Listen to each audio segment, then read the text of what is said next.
네, 우리 여호수아 말씀 보시도록 하겠습니다. 여호수아 15장 16절에서 19절 말씀을 우리 함께 공독하도록 하겠습니다. 16절부터 19절까지입니다. 같이 우리 공독하겠습니다. 시작. 갈렙이 말하기를 기럇세벨을 쳐서 그것을 취하는 자들에게 내가 내 딸 악사를 알려주리라 하더니 갈렙이 아우려 므낫세 아들이 므니엘이 그것을 취하므로 갈렙이 그 딸 악사를 그에게 아내로 주었더라. 악사가 출가할 때 그에게 청하여 자기 아비에게 밭을 구하자. 나에게서 내김에 갈렙이 그에게 묻되 내가 무엇을 원하냐. 가로되 내게 복을 주소서. 아버지께서 나를 남방 땅으로 보내시니 그로 내게 주소서 하매 갈렙이 리셈과 아레셈을 그에게 주었더라. 아멘. 여호수아 15장은 유다 지파의 땅의 경계에 대해서 말씀하고 있는 내용입니다. 유다 지파를 통해서 누가 오셨다고 얘기했습니까? 예수 그리스도가 오셨습니다. 그래서 유다 지파에 관한 일들은 좀 성경에서 자세히 살펴보시는 게 여러분 좋습니다. 그래서 유다 지파의 대표인 이제 갈렙이 자기 기업을 쟁취하는 과정에 언급되어 있는 한 에피소드를 기록하고 있습니다. 갈렙이 이제 전략적으로 아주 중요한 드빌이라는 곳, 기럇세벨이라는 그곳에 공격을 하려고 하는데 공격하기가 만만치 않은 모양입니다. 그래서 16절에 보면 기럇세벨을 쳐서 그것을 취하는 자에게 누굴 준다? 내 딸 악사를 준다라고 얘기하고 있습니다. 여러분 이거 이 정도면 해볼 만합니까? 네. 결혼 안 한 청년들 그렇게 목숨 걸고 싸우는 거예요. 신앙적으로 여러분 그렇게 싸우면 여러분 좋은 아내를 취합니다. 어쨌든 갈렙의 조카 그 온니엘이라는 사람이 온니엘이 이제 사사의 그 첫 사사로 또 이 에피소드가 동일하게 기록되어 있습니다. 동일하게 기록되어 있는 이 내용 뭘 말합니까? 그만큼 의미가 있다라는 거예요. 성경은 반복적으로 얘기하는 거예요. 그래서 그 조카 온니엘이 이제 기럇세벨을 빼앗고 갈렙이 공언한 대로 그 딸 악사를 이제 아내로 맞이하게 됐습니다. 그래서 이제 딸이 시집에 가게 되는데 그때 이스라엘 풍습은 뭐냐면 지금도 여러분 뭐 그럴 겁니다. 아버지가 딸에게 결혼 선물이 있었습니다. 그래서 이 딸 악사가 출가할 때 아버지 갈렙에게 밭을 구합니다.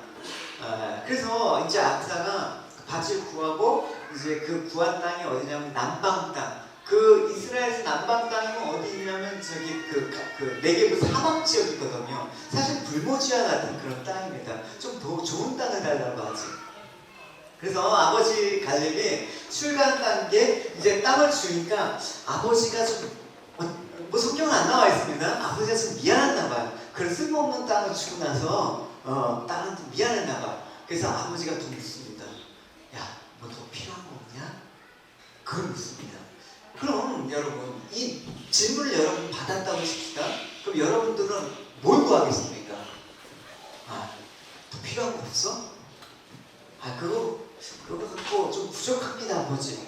그래서 갈렙이 그 딸한테 더 필요한 거 없어? 라고 말하니까 악사가 뭘 얘기하냐면 복을 주십시오 라고 얘기하고 있습니다.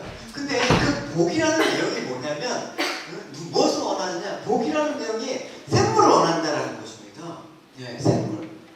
여러분 마른 땅에서 샘물을 왜 원할까요?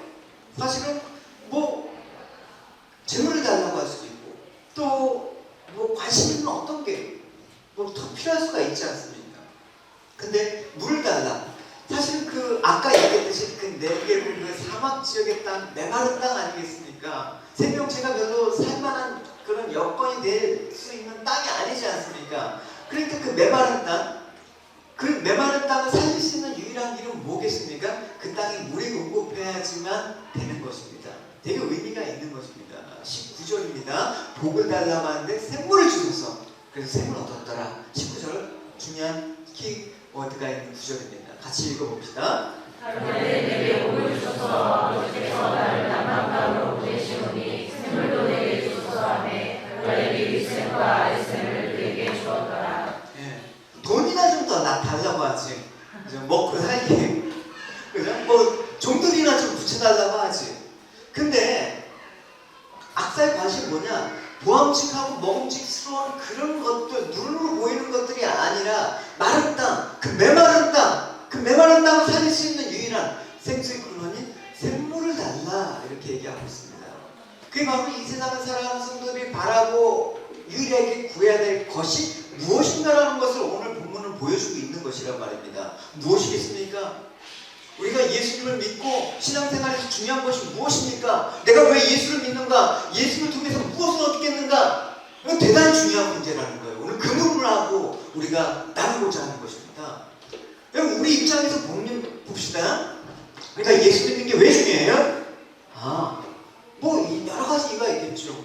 일에 성패에 있어서 예수님의 축복을 받아야 돼.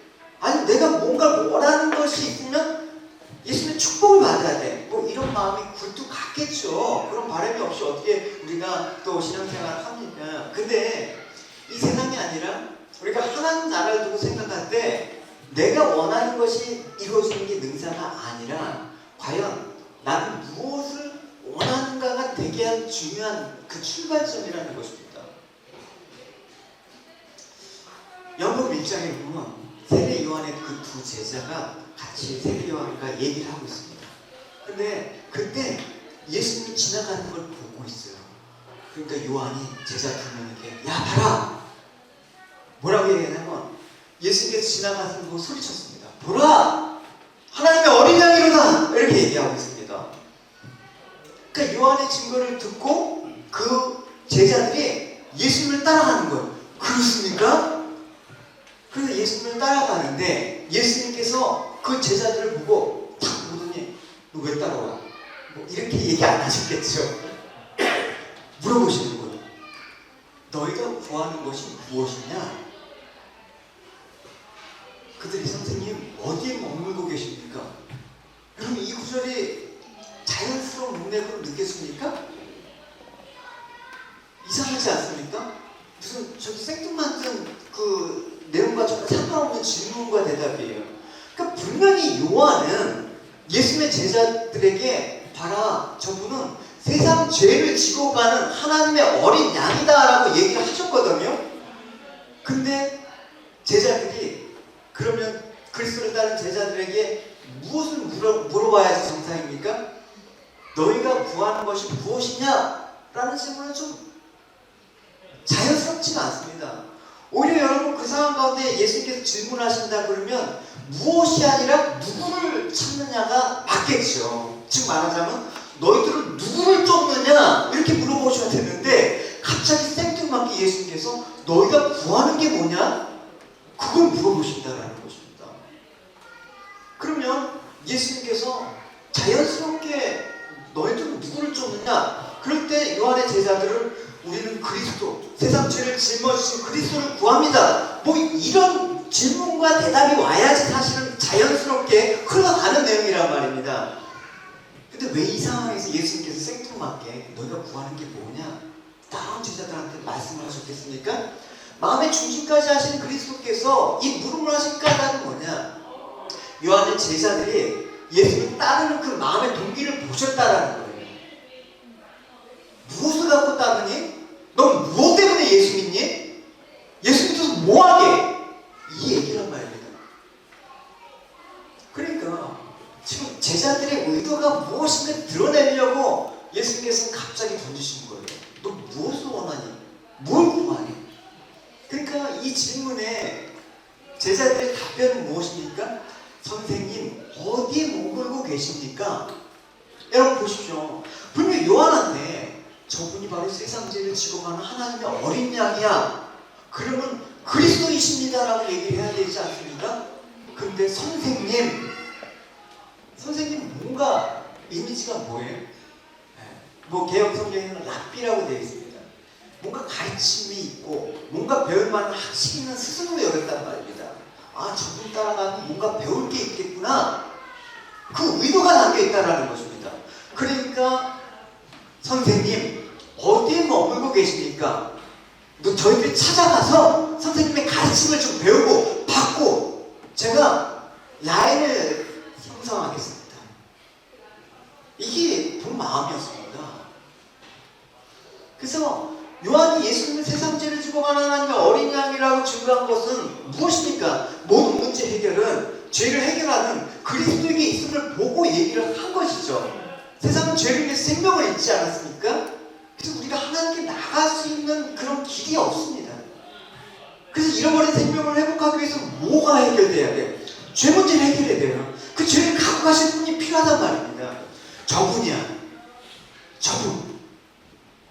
그러니까 생명을 잃어버린 인간의 상태를 비참한 상태라고 얘기합니다. 여러분, 우리가 어떨 때 비참하다는 말을 써요? 보통 이런 말 쓰죠. 그냥 진짜 비참해. 뭐예요? 헐벗고 굶주리고 세상에 뭔가 없을 때 내 처지가 비참하다라고 얘기해요. 성경은 그렇게 얘기하지 않습니다. 생명을 잃어버린 인간의 상태, 그걸 비참한 상태라는 거예요.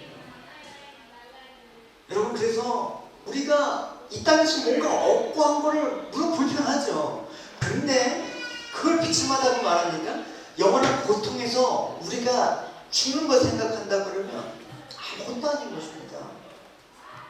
그래서 여러분, 세상은 영원한 고통에 대해서 두려움 없고 그냥 세상에 가난하고 힘없고 무시당하고 그런 것만 두려워하는 거예요. 저 사람이 나를 어떻게 볼까? 나를 어떻게 평가될까? 맨날 그 의식만 갖고 사는 거예요.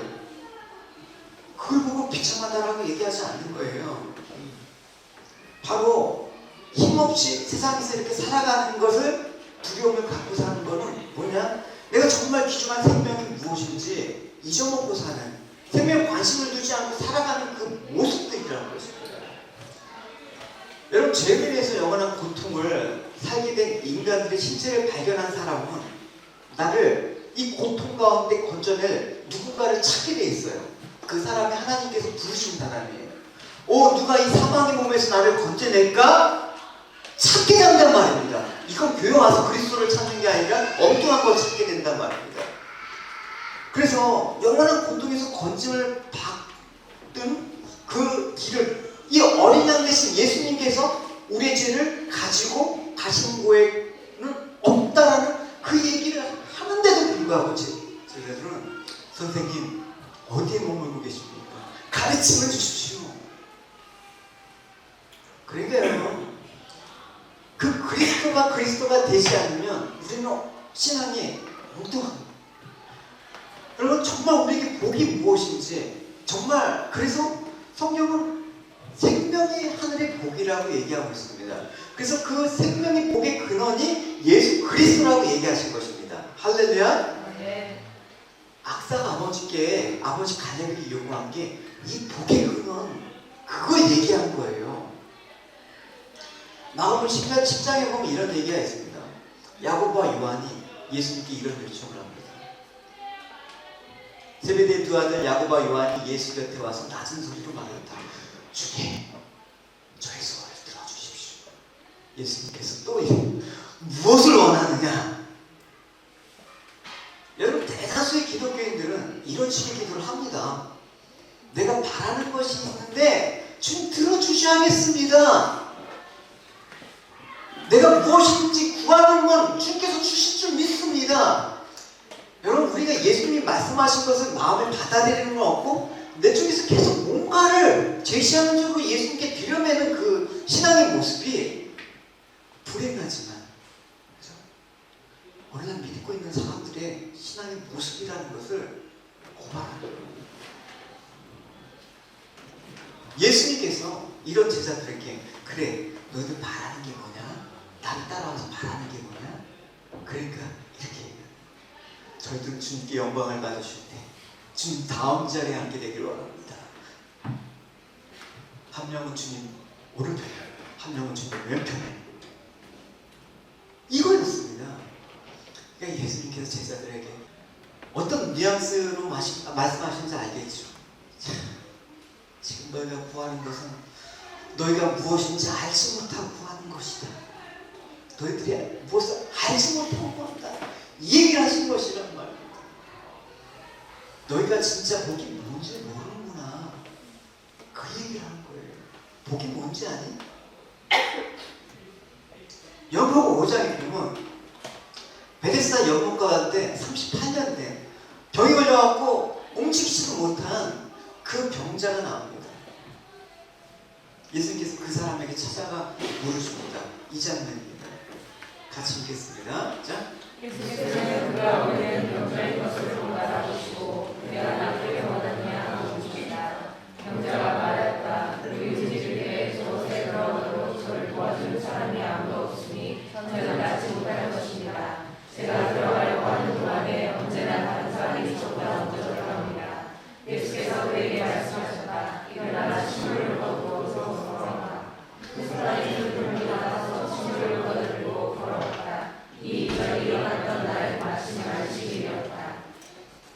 예수님께서 병자에게 내가 낫기를 원하느냐?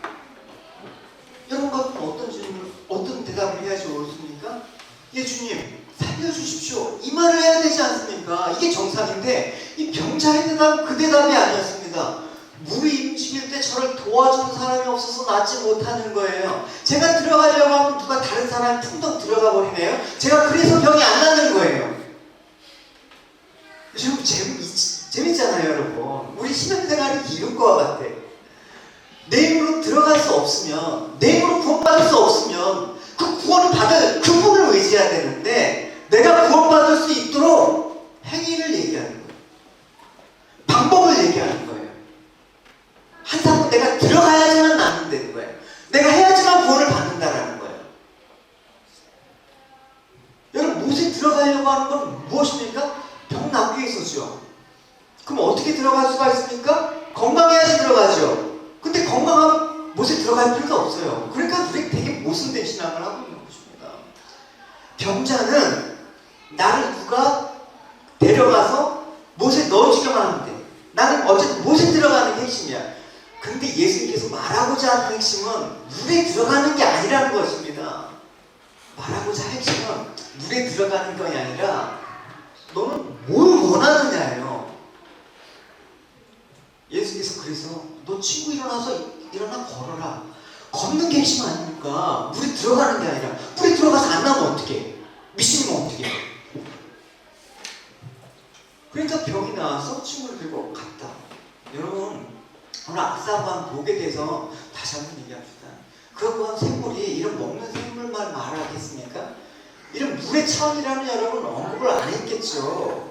구약에서 우물이나 생물은 단지 물로서만 말하지 않는단 말입니다. 이거는 영원한 생명의 근원, 예수 그리스도에 관한 그런 그림자예요. 여러분, 이사야서 봅시다. 이사야 보면 이렇게 있어요. 같이 읽어볼까요? 시작. 보라, 나의 편이시니라. 내가 신뢰하고 두려움이 없으니 주여 나의 힘이시며 나의 노래이시며 나의 구원이시니라. 그러므로 너희가 그 힘으로 구원의 물을 흘러주리라. 여러분, 우물인데 뭐라고 나와 있습니까? 구원의 우물이라고 나와 있습니다. 구원의 우물. 뭐가 관련 있어요? 구원이 뭐가 관련 있어요? 죄사함과 관련이 되어 있는 거죠. 여러분, 오늘 좀 왔다 갔다 하는데 여러분 집중하시고 보십시오. 레위기 보면 그 사치 규정에 관한 규례가 있습니다.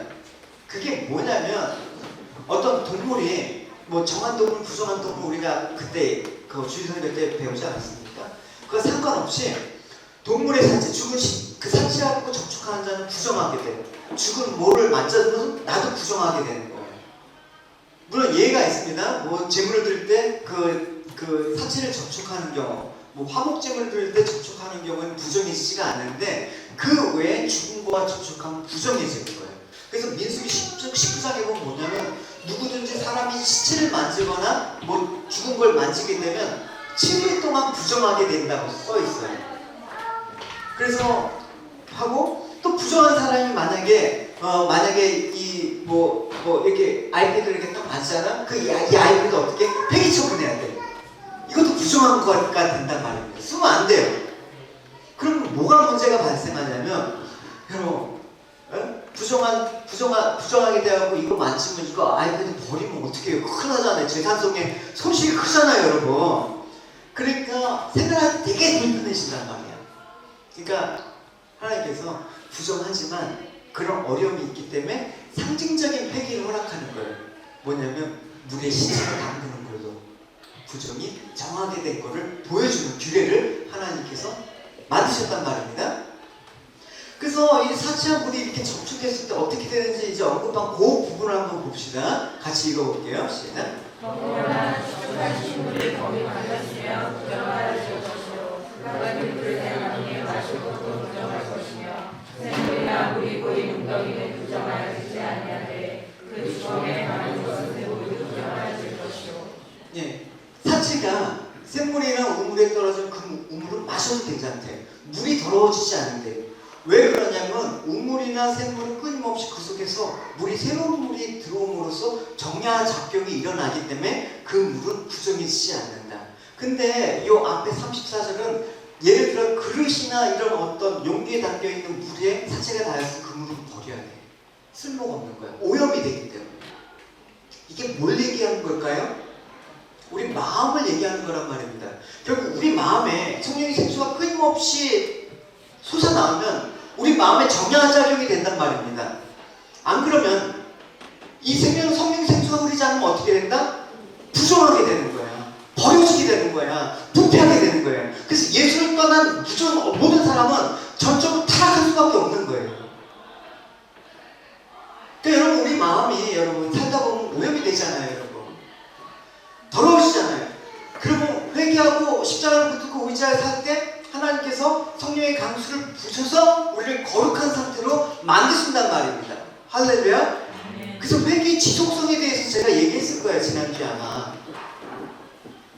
그래서 이런 스가랴 말씀을 같이 읽어봅시다. 시작. 그날에 다윗의 백성과 예루살렘에 사는 사람들의 죄와 더러움을 깨끗하게 씻을 수 있는 샘이 열릴 것이다. 예, 죄와 더러움을 깨끗하게 씻을 수 있는 샘. 이거 그냥 우물이 아니잖아요.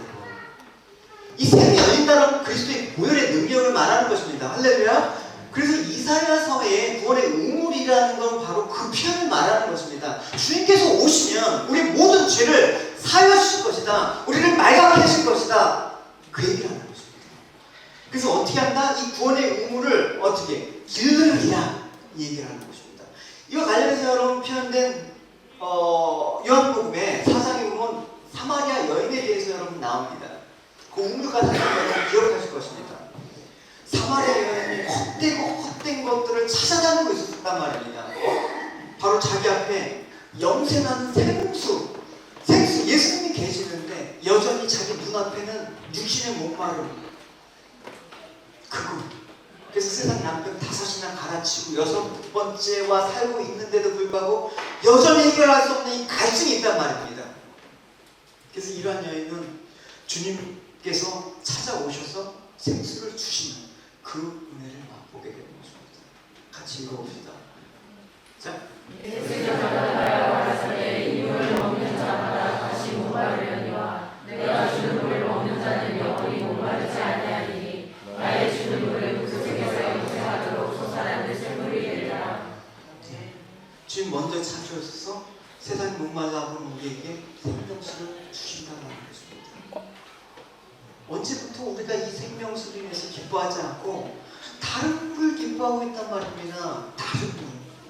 이스라엘의 죄에 대해서 말씀하신 장면이 있습니다. 예레미야에 구원의 샘물을 버리고 스스로 물을 마련한 것을 너희들의 죄악이라고 얘기하고 있습니다. 두 가지 죄악에 대해서 얘기하는데 생수의 근원이 되는 나를 버린 거, 두 번째는 스스로 웅덩이를 파는 거, 저축하지 못하는 그 고여있는, 그러니까 마음이 부패되는 거야. 늘 새로운 물이 흘러서 내 마음의 더러운 데를 씻어내는데 늘 고여있는 거야. 여러분 신앙생활 가운데 늘 고여있는 것들이 있지 않습니까? 오늘 여러분 성령의 은혜가 흘러서 깨끗이 씻어지길 원합니다. 할렐루야. 네. 그러니까 우리 마음은 늘 연약하잖아요. 늘 세상에 탐욕에 시달릴 수밖에 없잖아요. 뭘로 씻어요? 명상? 뭘로 씻어요? 고상한 척하는 교양? 이런 걸로 씻을 수가 없습니다. 우리 영적 무지가 마셔도 그 목마르다는 이 육신의 갈망함에 있다 그러면 세상의 우물에 집착하는 거예요. 그 사마리아 여인에게 예수님께서 안타까우셔서 찾아오셔서 내가 주는 물은 마셔도 영원히 목마르지 않을 것이다. 그 말씀을 깨닫춤을 받을 수 있도록 여러분 성령님의 은혜를 구해야 되는 것입니다. 할렐루야. 아멘.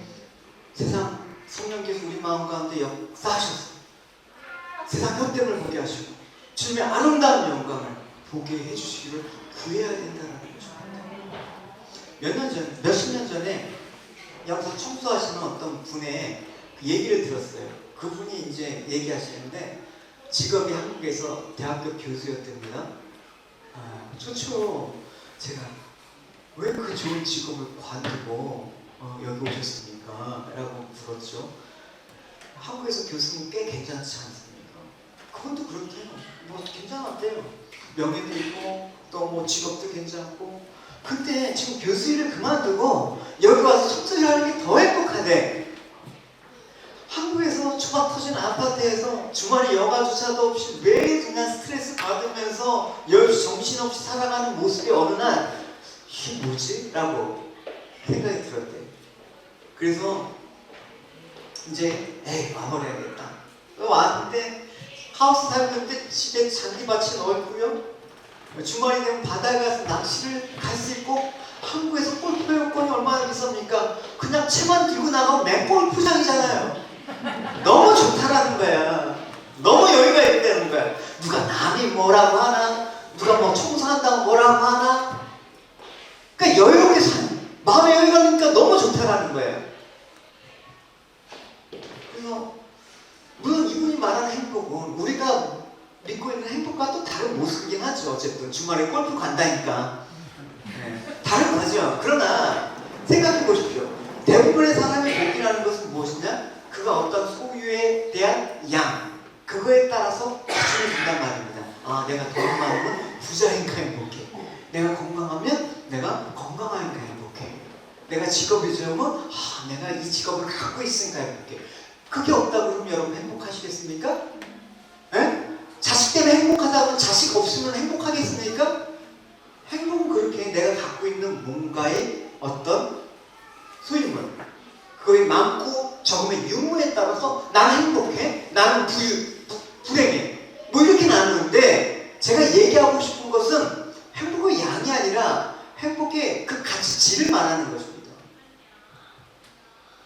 다시 말해서 믿는 사람이 추구하고 누리게 되는 복은 무엇이냐? 얼마나 내가 많고, 얼마나 내가 건강하고, 얼마나 부유하고, 이런 식의 복이 아니라 우리가 구하는 복은 예수 그리스도 그분 자체라는 것입니다. 할렐루야. 사도 바울이 그래서 이 고백을 한 거예요. 내 처지가 어렵기 때문에 이런 말 하는 게 아닙니다. 나는 가진 것이 많든 적든 즐겁게 살아가는 법을 배웠습니다. 가난을 이겨낼 줄도 알고 부유를 누릴 줄도 압니다. 배가 고프거나 부르거나 넉넉하거나 궁핍하거나 어떤 경우에도 만족하는 법을 몸에 익혔습니다. 왜? 내가 힘주시고 강하게 하시는 그리스도의 도움으로 난 하나님께로부터 원하는 것을 다 수고했습니다. 하나님의 복의 근원이시기 때문에 이런 없어도 상관없습니다라는 그 고백. 복의 근원이 누군지 알고 그 복의 근원을 내가 잡고 있는 내가 왜 불행해? 그러니까 예수 믿는다는 사람들이 나는 불행해, 나는 비참해, 이런 말이 나올 수 있을까 없을까요? 없는 거예요, 여러분. 없는 거란 말입니다. 내가 진짜 예수 믿고 있다면 나는 불행해, 이런 말 하면 안 되는 거예요. 그 복의 근원은 예수가 여러분 안에 있는지 여러분 보시란 말입니다. 왜 이런 고백을 하셨습니까? 주님이 나의 힘입니다. 주님은 나의 노래가 되시고 구원이 되시기 때문입니다. 내가 내백을 사막, 그 사막 한가운데 메마른 땅에 죽음의 땅으로 내가 신부로 간다고 할지라도 내 이 신부, 신랑이신 예수 그리스도께서 함께 하시기 때문에, 생수의 근원이 함께 하시기 때문에 난 두려움이 없습니다. 악사가 구한 게 바로 이것입니다. 이사야 보면 이런 말이 있죠. 그들이 줄이거나 목마르지 아니할 것이며 더위와 별이 볕이 그들을 상하게 하지 아니하리니 이는 그를 긍휼히 여기는 이가 그들을 이끌어 샘물의 근원으로 인도할 것입니다. 할렐루야. 아멘. 이 구원의 샘물을 그럼 어떻게 마십니까? 여러분, 지금 당장 샵에서 한 2~3불 주고 사오십시오. 돈이 있어야지 사는. 우르스가 이거 잡으면 부동은 주님께서는 그렇지 않습니다. 값 없이 와서 마셔라. 아멘. 구해라. 구하면 준다고 하지 않습니까? 이걸 구하라는 얘기죠. 주님께서. 그럼 내가 줄게. 주님을 구하는데 주님께서 안 주신다고 하셨습니까? 이사야 55장입니다. 같이 읽읍시다. 시작. 오라 너희 모든 동반을 저희가 물로 나아오라. 너는 자도 오라. 너희가 와서 사복에 돈 없이 값 없이 와서 포도 좋아하셨을 사람. 너희가 어찌하여 양심이 아닌 것을 위하여 우리를 하였으며 그들을 위하지 못할 것을 위하여 소원하느냐. 네게 듣고 우리를 취하다. 그리하면 너희가 좋은 것을 먹을 것이며 너희 자신들이 기름진 것으로 즐거움을 얻으리라. 아멘. 네.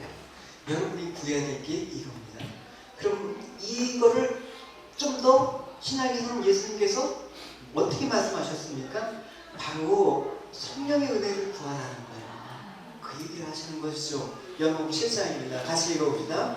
영적은 하나님으로 큰 나라에 있어서 서에서 말하되 누구든지 목마르거든 내게로 와서 마시라. 나를 믿는 자는 성령의 이름과 같이 그 배에서 생수의 강이 흘러나리라 하시니 이는 그를 믿는 자의 받을 성령을 가르쳐 말씀하신 것이라. 아멘. 그렇죠.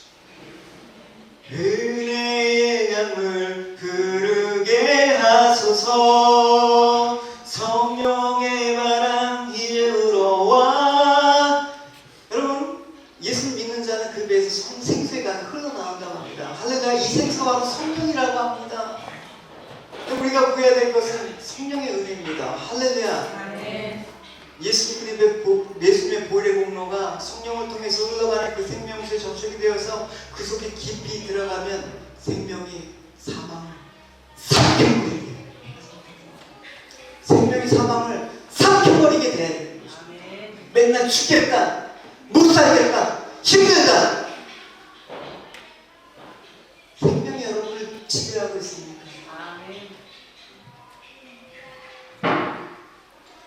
하나님께서 믿음의 조상 아브라함을 부르실 때 가장 먼저 하신 말씀이 뭐예요? 너 본토와 친척과 아비 집을 떠나라. 왜? 거기 있으면 아비 집을 의지하죠. 내 땅을 의지하죠. 내 친척을 의지하죠. 떠나라. 내가 너에게 약속하신 그 땅으로 갈 때 주님께서 뭐 내가 함께 하겠다는 거 아닙니까? 결혼해서 악사가 저 아버지 집에서 살려요. 그냥 좀 좋은 노른자 땅, 이런 강남 그 노른자 땅 학군 좀 백시도 학원가 그런 데다가 집 하나 주시고 차 좋은 거 하나 주시고 그렇게 하시고 그게 좀 살게 해주세요. 그게 아니지 않습니까? 멸망은 사망 없다. 우리가 왜 천국 백성입니까? 여러분, 천국이 더 좋지 않습니까? 왜 이 땅에서 여러분 진짜 이렇게 고생하는 거예요? 여러분, 이 땅에서 아무리 좋아도 천국에 여러분 경계에 있는 그 추지만도 못한 건데. 그러나 이 메마른 땅으로 우리가 이 땅에서 나그네와 순례자의 길을 걸어가는 것은 이 악사, 신부로 택함 받은 너희들이 이제 예수 그리스도와 함께 동행함으로써 하나님을 찾아가는 거룩한 신부가 되는 그 기쁨을 맛보게 하겠다. 할렐루야. 그 의미는 너희들의 약속의 나라가 있으니까 본토와 친척 아비 집을 떠나라. 너희들이 이제는 삶들은 지금과 지금의 삶들은 이제 이전과는 다른 것이다. 그 준비를 하라는 것입니다. 길을 떠나면 여러분 아픔이 있죠. 장래에 대한 두려움이 있죠. 힘들잖아요. 한국을 떠나서 여기서 살았을 때 전 여러분 청년 때부터 보았잖아요. 여러분 사람들이 얼마나 힘든 거 보았잖아요. 두려움이 있을지라도 여러분 붙잡고 있는 게 무엇이었습니까? 여러분의 열심, 여러분의 노력, 그게 아니었습니다. 여러분 붙잡고 이까지 온 거는 하나님께서 여러분과 함께 하신 그 은혜, 동행하신 때문이었습니다. 할렐루야. 여러분의 끊임없이 힘을 공급하시고 생수의 강물을 덮어주셔서 이 대화 가운데 물들지 않냐고 거룩한 하나님 백성으로 이곳까지 인도하셨습니다. 할렐루야. 앞으로 장래에 여러분 두려움이 있을지라도 성령님과 함께 동행하시면서 영생에 이르게 하는 그 길을 하나님께서 이끌어 가실 것이라는 믿음 붙잡으시기 바랍니다. 할렐루야. 항상 하루 시작하면 나는 오늘 무엇을 향해서 살겠습니까? 라는 그 질문들, 내 인생 남은 인생 무엇을 향해서 달려가겠습니까? 라는 그 물음들, 나는 오늘도 무엇을 구하며 살아가는 존재입니까? 라는 그 물음들, 진정한 복의 실체가 요한계시록에 있잖아요. 그걸 확인하면서 가는 거예요. 밑도 끝도 없이 아유 어떻게 이렇게 살다 보면 쨍하고 힘들 날 돌아온단다 뭐 이런 날이 오겠지가 아니라 분명한 확신을 갖고 여러분 이 실체가 무엇인지 확신을 갖고 살아가야 된다는 것입니다. 이 말씀이에요. 같이 읽어봅시다.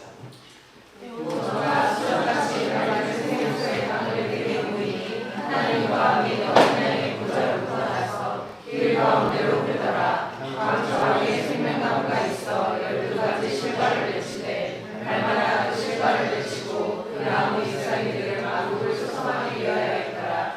다시 저주가 없으며 하나님과 그 어린 양의 보좌가 그 가운데 있으리니 그의 종들이 그를 섬기며 그의 얼굴을 볼 터이요 그의 이름도 저희 이마에 있으리라.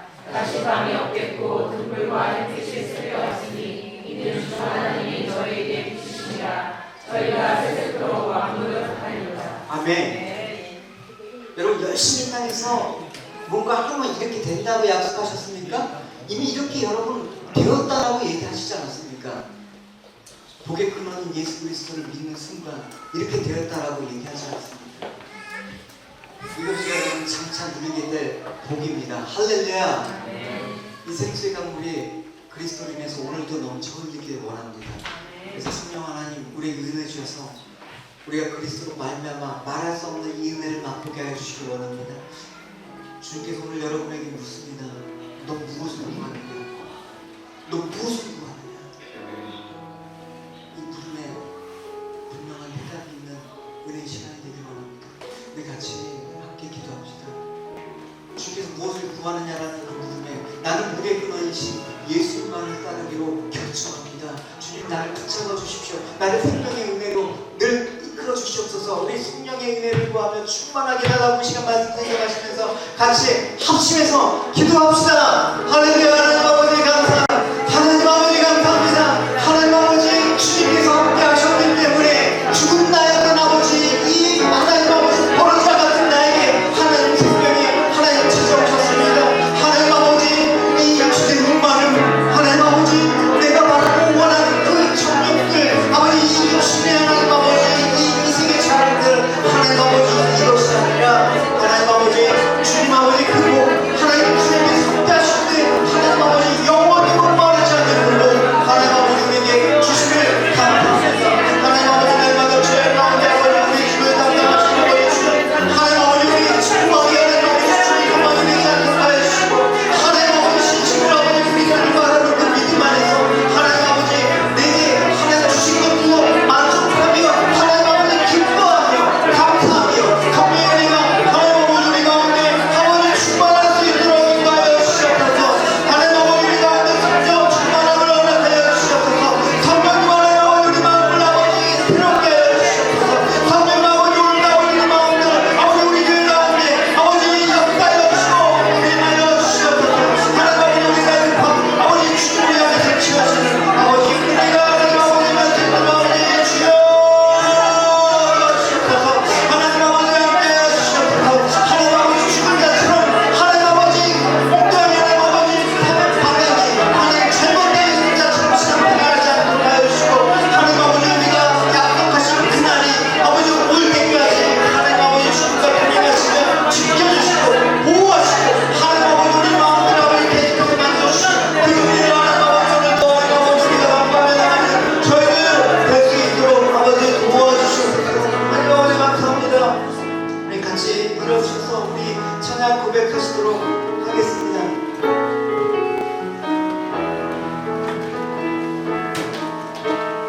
내 밝은 밤 어느 곳으로 채우는 수없네 내 밝은 밤 사랑 나의 심령에 내 밝은 밤 부르신 그 소리 들으소서 내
나에게 영원한 생명이 있게 되었음을 고백합니다. 저희를 구할 곳은 영원한 생수의 근원이신 주님을 구하는 것.